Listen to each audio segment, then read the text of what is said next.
In this lesson, we're going to look at multiplying fractions, and there's 3 different examples we're going to consider.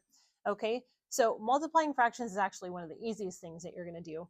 So say I had 2/5 times 2/3. When we multiply, all we have to do is multiply straight across. Okay, so we're going to multiply 2 times 2, and we're going to multiply 5 times 3. Okay, so that equals 4/15. And it is really that simple. Okay, we just multiply straight across. Let's look at another example. 3/5 times 4/7. Okay, we are just going to multiply across like this. 3 times 4 and 5 times 7. So that will give us 12/35. Okay, now as our fractions get bigger and more complicated, we will be looking to cross reduce, but right now our examples are not doing any cross reducing. That will be for the next lesson. Okay, right now we're just looking at how do we multiply. All right, now what do we do when we multiply by a whole number? So say, for example, I have 3 times 2/5.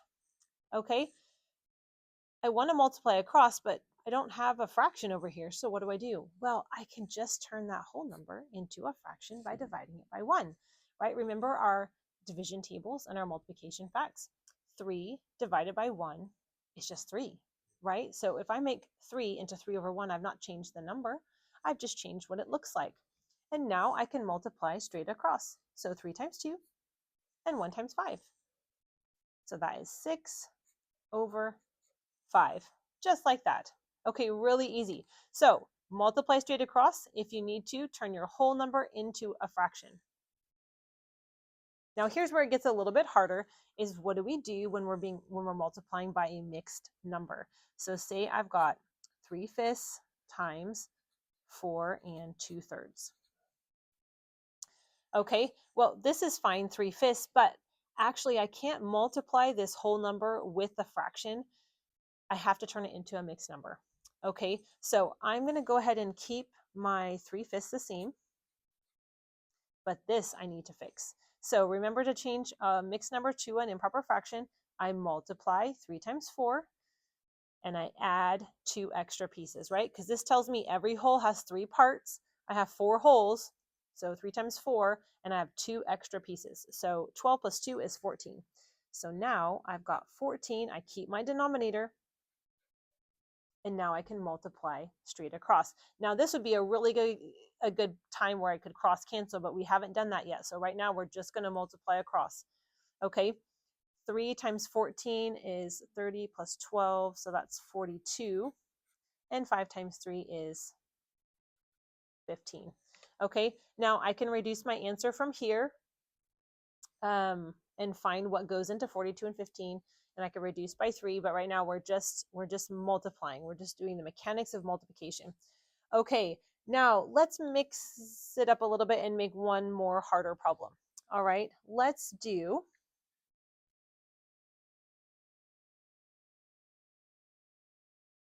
2 2/3.